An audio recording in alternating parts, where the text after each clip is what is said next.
Alex from Spellbound Weaving and Dyeing, and today I'm going to show you all of the things that you're going to need to learn how to dye cotton yarn. So before we get started with any tutorials, I'm going to take you through your must-have essential items to be able to follow through along with these tutorials at home. So the first thing that you're going to need on the list is the yarn that you want to dye. I use mostly cotton for my weaving. I love it. It's such a versatile yarn. It's really easy care, easy to look after, easy to dye, easy to weave. So this is usually my number one go-to, cotton, and you'll see me dyeing a lot of cotton on the channel as well in the future. So we've got our yarn. The next thing that we're going to need is our dyes. When dyeing cotton and other cellulose fibres, that means plant-based fibres, you're going to use a Procion dye. Now, I like to buy most of my Procion dyes from an online store called Dharma. They stock a huge, absolutely huge range of colours. They have everything that you could possibly need or want for dyeing and textile craft. So check them out. There are other brands obviously available, but these are my sort of go-to. I love the colour range and I really love just the company and the customer service. So the next thing that you're going to need is your soda ash. Now, soda ash, what this does with your yarn, you soak your yarn in the soda ash and it brings your yarn up to a really high pH level. So you need a high pH level for the Procion dyes to really work and for that chemical reaction to happen. Soda ash you can buy just from the hardware store in the pool section, so it's pretty easy to find. I think you can even find it in the laundry section sometimes of your supermarket. Now, the next thing that we're going to need is a textile detergent, or really just dishwashing liquid works pretty well as well. So you can find Blue Dawn or Fairy Dish Soap. They're both the same thing, but they will what we call scour the yarn. So before you dye anything, you need to make sure that your base yarn is really nice and clean, because when it comes from the mill, it is quite dirty. So it will have a lot of dirt, dust, oils on the yarn, and if you don't scour it and wash it before you dye it, you might end up with patchy spots. You might end up with bits where the colour doesn't take properly, and sometimes that can turn out into a really lovely effect. But if you're going for something different and something specific, you want to make sure that you scour your yarn really well before dyeing.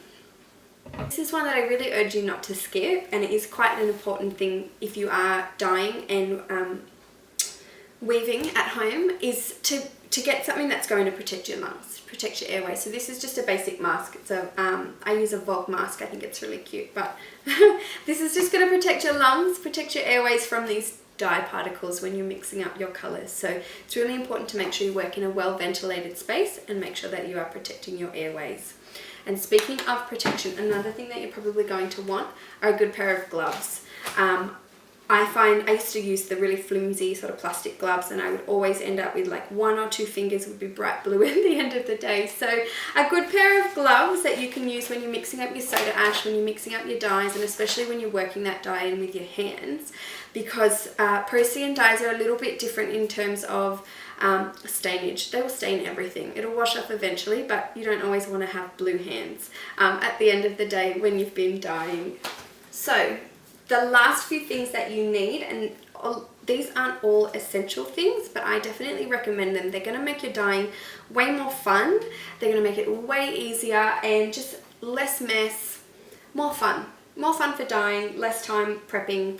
So you've got your squirty bottles. I bought these online. Most dye shops will have them. You can also buy them at craft stores. Costco sells them. I think Kmart might sell them now. So try and look for sauce bottles. These are probably the best ones. They've just got the top you can snip off, and you can actually seal them. So if you don't use all your dye straight away, you can use it again. But the squirty bottle makes the application quite easy as well. So I definitely recommend you get a decent amount of these. You will find you will need a lot of these, especially if you're dyeing something like a warp with a very large colorway. You're going to quickly run out of bottles, and you don't want to be scrambling for something at the last minute when you're trying to dye. So get quite a few of these if you can. They're good to store and have them around.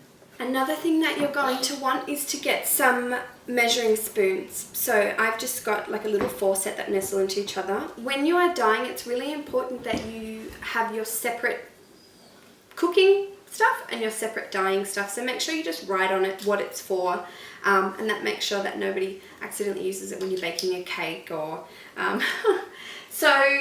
I recommend measuring spoons. That way, you know, if you've got a little bottle, you use a little spoon. If you've got a big bottle, use a big spoon. Just helps you keep track as well. So when you're doing your record keeping, you can say, yep, that was the perfect colour and that was 500 mils of water to, you know, 1 teaspoon of colour or half a teaspoon of colour. So that really helps you keep things consistent.